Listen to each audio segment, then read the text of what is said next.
Hello everyone, Tom again. I'm just going to do a little video today on tennis Olympic pins. I've not got too many in my collection, but they're not always something I collect. If I really like them, I'll buy them. As you can see behind me, I've got a different background today. I thought I'd try this one and see what it looked like. And I'm just going to see how we go. So with collecting pins, it is a very collectible item, pins in general. And so I thought this might be something that would interest some people. And tennis ones are the only ones that I collect. And so we're going to show a few of them today. So tennis in the Olympics was at the start from 1896 in Athens, and it continued as a sport in the Olympics until the Paris Olympics in 1924. It was then removed as an event, and that was due to the status of whether you were an amateur or a professional. In tennis tournaments in general, that was always a problem, where if you were an amateur, you couldn't play in a professional tennis tournament because they were paid, and if you were a professional, you couldn't really play in the amateur series of tennis events. And so this was a problem with the International Tennis Federation and also the Olympic Committee. They couldn't decide what the meaning of amateur was, and so it was not put into the Olympics after 1924. In 1968 and in 1984, it was a demonstration sport only. So I think they were considering bringing it back as an Olympic event because of the interest that was generating in tennis. The game was improving, obviously, and getting faster. And I think that's the reason why they were considering it as demonstration sports and possibly seeing what sort of turnout the public would have brought to it. And so in 1988, at the Olympics that were held in Seoul, the tennis became an event on the Olympics, and it's been an event since then. So what is a pin and what is a badge? A pin is generally an expression or a fashion, or it's a collectible item, and a badge is generally larger. It's designed for branding or an example of a nameplate, that type of thing.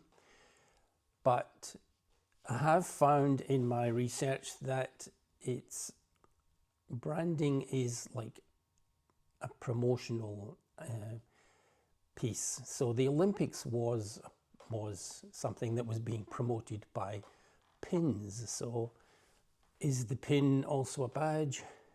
And it's one of those things that you can't really decide whether you call it a pin or a badge.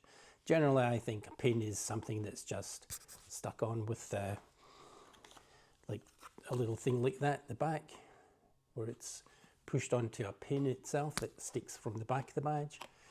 And a badge to me is something that has like a safety pin on the back, and you have to actually put it through, or it's something that hangs in a clear folder. That to me is a badge. But for the purposes of this video, I'm just going to call them all pins. And that's generally what they look like. They all have a fixture at the back. I'm going to start, first of all, with the program that I have for the Sydney Olympics. This is the tennis program that was produced for the Olympics in Sydney in the year 2000. And it's a very interesting booklet. It has a preview of the men and the women that were in the competition, and also an article on the Woodies, who are Mark Woodford and Todd Woodbridge. They're effectively known as the Woodies in Australia. And they were defending their title in the 2000 Olympics. So there's an article on them. And there's also a recollection in here on the 1896 tennis match in Athens, the first tennis one that was played at the Olympics. It's interesting to note that it was the only ball game that was played in the Olympics in 1896. It also had a journalist's view of the women that were playing in the 1900 Olympics, and it's not a very nice view, so I will put up a little picture of that. You can read it yourselves, but it is, I'll put out a warning to the women, you're not going to like it. He's quite chauvinistic, unfortunately. And it also had the schedule of matches. Oh, excuse me. The schedule of the matches as to when they were going to be played, who was going to be playing who, and doesn't give you the results, unfortunately. Also in the booklet there was a page where you could have written the results as to who won the match and what the score was. So it's an interesting little booklet, and that in itself is a collectible. People collect programs, Olympic programs, and so this is just one of those things. I managed to get this for my collection.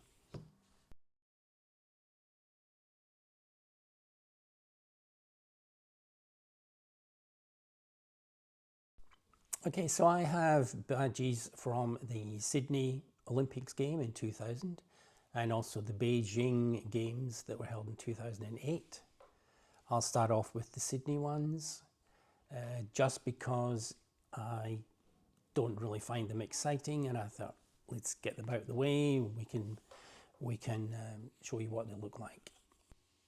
So the Sydney Olympics was the 27th Olympiad that was played. The mascots for Sydney were Sydney the platypus, effectively known as Sid, Millie the echidna, and Ollie the kookaburra. Sorry, I nearly said kangaroo there. Ollie the kookaburra. And they represented elements. So Sydney was water, Millie the echidna was earth, and Ollie the kookaburra was air. So there's a little picture here of the three mascots. You can have a look at them.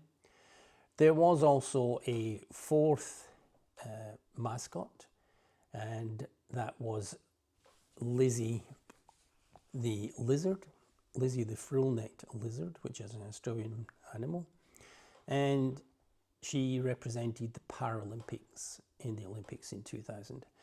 So, and she was represented by strength and resilience. And also a picture of Lizzie there. The logo for the Sydney Olympics was a torch relay. It was a stylized figure holding a torch, and the flames or smoke that you see coming out the back of the torch were, interestingly enough to me, they looked very much like the shape of the Sydney Opera House. I don't know whether this was intentional or whether that's just something that I've imagined, but if you have a look at it, you'll see that that's exactly what it looks like. So I think it was an intentional thing. So as I said earlier, the Sydney Olympic pins didn't have that wow factor for me.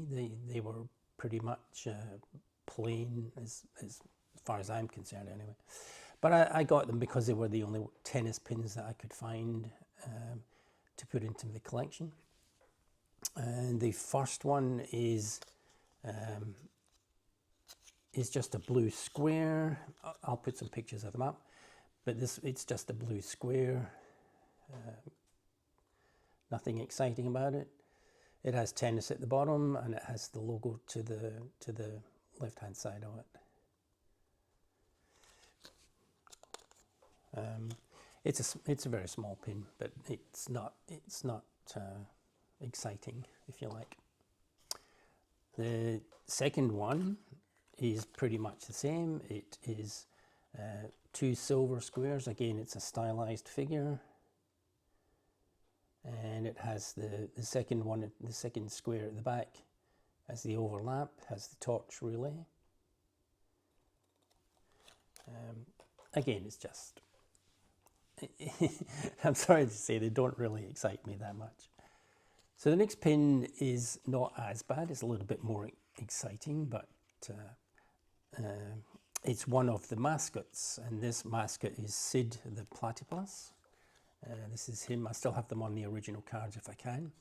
So this is Sydney. He is a platypus, and he's holding a racket, and it has the logo in the bottom of that left-hand corner. That's quite a nice one. After that pin with Sid, one of the mascots, there was a little booklet brought out.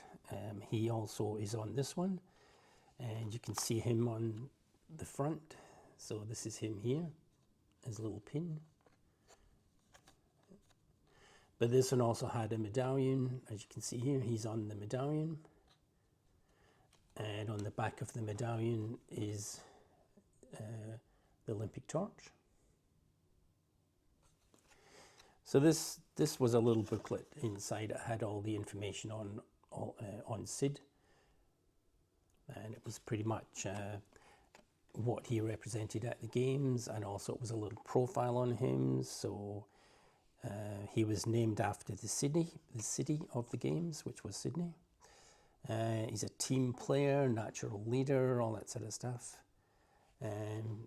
He's the mascot trio's a resident cheerleader, so that's what Sid used to be for the Olympics. There was also a cheap touristy type pin, which people would have purchased, not knowing that it wasn't really an official pin of the Olympics, and it was just a little koala bear. Again, I'll put pictures up, and he is just a tourist pin.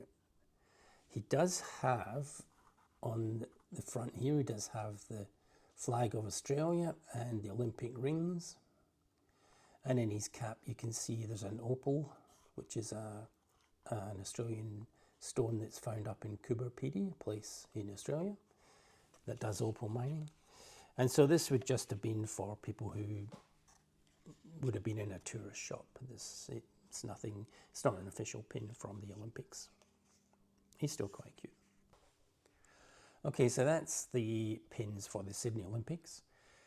The Beijing Olympics were held in 2008, and the mascots that they had, they had 5 mascots, and they were called Fuwa, which is F-U-W-A, and that was Good Luck Dolls. Their names were Bei Bei, Jing Jing, Huan Huan, Ying Ying, and Ni Ni. So they were all repeated. Excuse my, there's no Chinese in this. They were all double names because apparently it's a thing that they do for children. It's an affectionate thing to do. Like I would be called Tom Tom maybe in China. It's just a repetition of the name. And so they represented the Olympic ring colours. So there was the 5 colours of the ring, and each doll was a colour of the ring that was represented by them. And if you linked the 5 names in the form of a sentence, it said, "Welcome to Beijing." So it was, again, excuse my Chinese, so that was Beijing Huan Ying Ni, which translates as "Welcome to Beijing." Where the Sydney pins didn't have the wow factor for me, the Beijing pins I really like. I think they're quite exciting. So again, I don't have that many of them, but the ones I do are definitely something I really like in the collection. They incorporate in the logo what looks like a figure, a stylized figure again, and this is a Chinese seal, seal as in a stamp seal, not an animal seal. So it's a seal in the Chinese system, and it's called the dancing Beijing. And it's a red dancing figure. You'll see this in the photos. It's part of the logo for the Beijing Olympics. The first pin that I'm going to show you for the Beijing Olympics is this one. It's a really nice one. Male player on the top, on a green background, white stripe at the bottom, and yellow text, which is Beijing 2008. Again, I'll put pictures up to give you a better look at them. And this one's quite a large pin, but as you can see, it has two fixings on the back, where they generally just have one. This has two because it's actually quite a weighty pin. And on the back, it's also got, between those two fixings, limited edition of 100. So according to this, there were only 100 of these pins made. So I'm quite happy to have purchased that. The next pin for the Beijing Olympics is this. It's a very small pin, as you can see, but it is the ITF pin, which is the International Tennis Federation. And here you can see the red dancing Beijing logo. So on this pin and the last one, you can see they both have green and yellow on them. So I wondered if that was something significant. So I did a little bit of Google research on that, and it seems that the green and yellow are colours. If you notice that the mascots are colours of the rings, and so the green and the yellow represented what the green and the yellow represent in the mascots.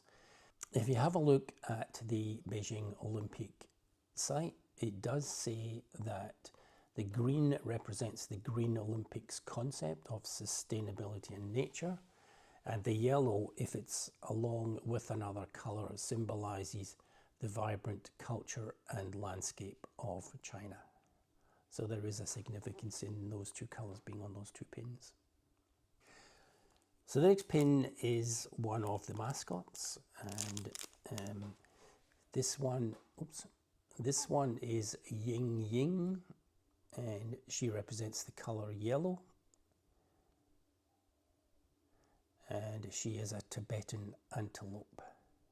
If you can just see the horns on the top of the head, that's not hair. So these two little, one here and one on the other side, that's horns as a Tibetan antelope. This is a really nice one. The logos, if you have a look at the logo picture that I've put up of the Beijing Games, they're all cute little people, animals, whatever you want to call them. But this is the only mascot pin that I have, unfortunately. I didn't manage to get any of the other mascot pins for the Beijing Games. The pin I have now is a racket-shaped pin, and you can see it has the logo to the side, and it has the red dancing Beijing person on it. Again, still in the same packet. But this is pretty much just, it's a nice pin. It's quite detailed, which is really nice too.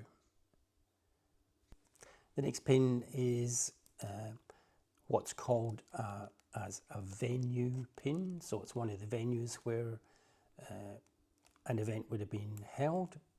In this case, it's this one here, which was the Olympic Park Tennis Centre, and it's a really nice pin. So if you remember, the Olympic Park Centre was affectionately known as the bird's nest because that's the shape it was, and it was all crisscross design.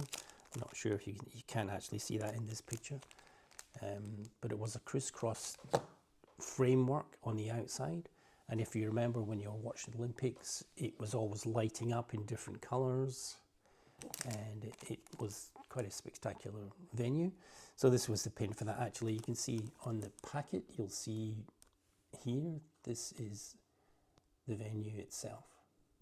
So this pin has the date of when the tennis was played at the venue, and that was from the 10th to the 17th of August, which is down here. You can see, I'm not sure if you can see it too well, but it's 2008, August 10 to 17.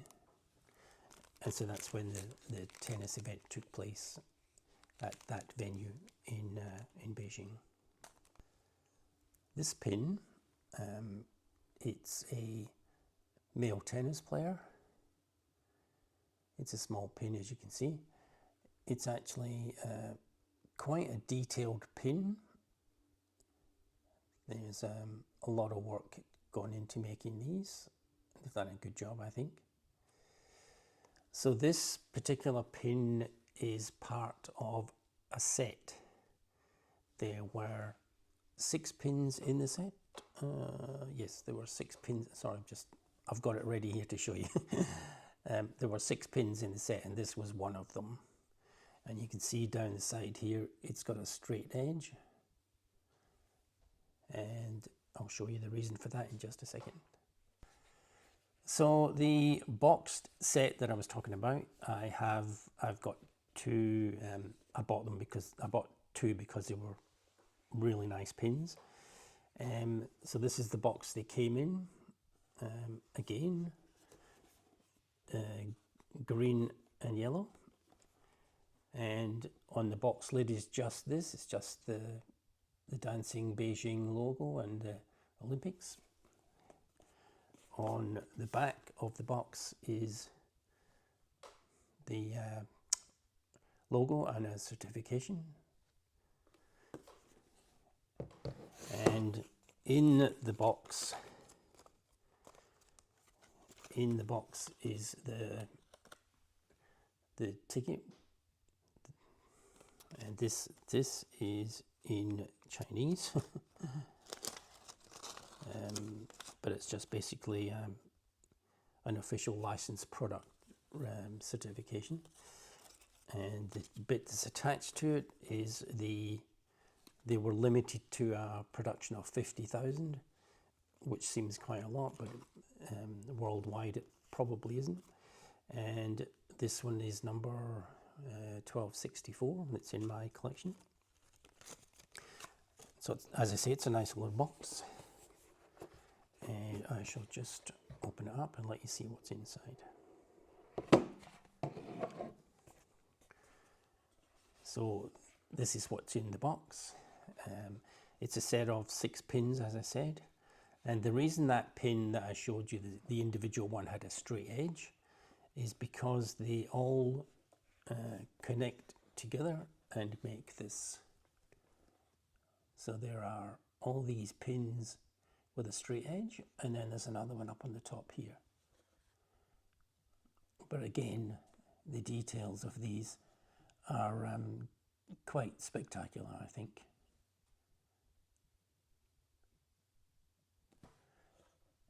Tennis court background inside the lid of the box, the platform. So as you saw, the pins were all designed with a straight edge so that they could be collectively displayed as a set, like they were in that box. And I think it's just an amazing design to have done. They are probably the most amazing badges I've seen, and as a group, very, very nice. So that's the badges that I have. I've got lots of other badges, but they're not Olympic ones. Might do them at some other stage. Roland Garros is coming up soon, so I'm going to be getting the stamps ready for the French Open to let you see what they look like. And that's it for today. Thank you again for watching the video. If anyone's interested to see what is in the background, it is a Scots designer called Rennie McIntosh, and these are the panels that were held in the Bendigo Art Gallery. When the exhibition was finished, I managed to get these given to me because I'm Scottish and I knew the curator that was organising the exhibition. So thanks for watching. I hope it was of a little bit of interest to you about the subject of the Olympic badges, pins, sorry. And I'll look forward to seeing you again next week with something else. So keep well, look after yourselves, and I'll see you in another video. Bye.